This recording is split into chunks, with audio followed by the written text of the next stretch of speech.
We're at the Princeton Academy of Martial Arts in Princeton, New Jersey, speaking with Mr. Erle Montaigue, who's a long way from Murwillumbah, New South Wales, Australia.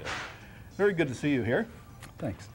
And you've just finished a seminar in Dim Mak. Now, Dim Mak is one of those things that a lot of people have heard about, some question whether it exists or not.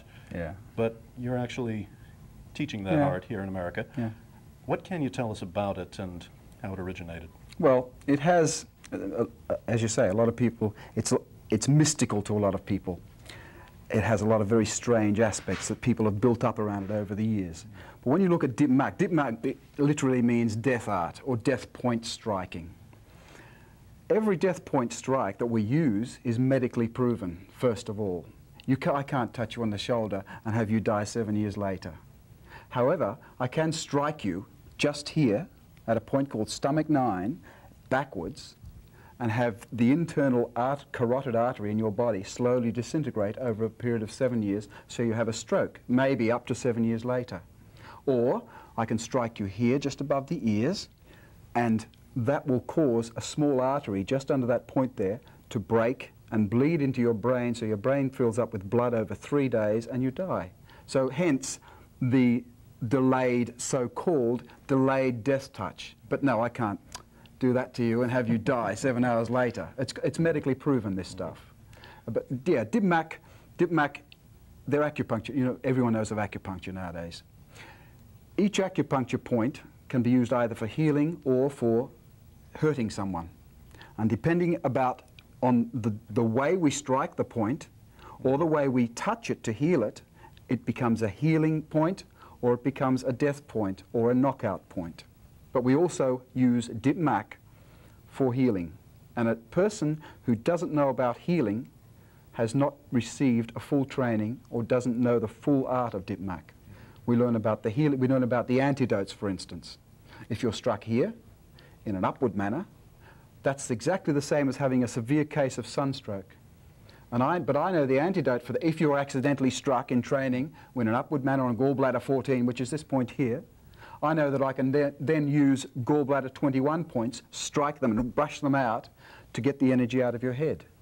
I now know how to heal sunstroke. So that's how Dim Mak works, basically in a nutshell, in the healing art as well. You just touched on an interesting area. How much of this art is the physical receptivity of the person as opposed to what is being generated by the initiator? In other words, how much is something just a physical response and how much is something extra that you're generating inside yourself? We're talking about, I'll use the acupuncturist example, for instance. You have an acupuncturist who simply sticks a needle into a point and doesn't care. They just stick a needle into the point. They don't care about their patient.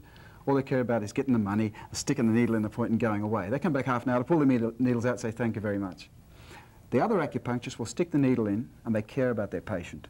They'll work the needles and they'll actually put their own energy into the point. The needle's only there, after all, to break the resistance of the skin to let our own energy. Energy is only chi or electricity. Everyone has electricity. We put electricity into that needle into the point.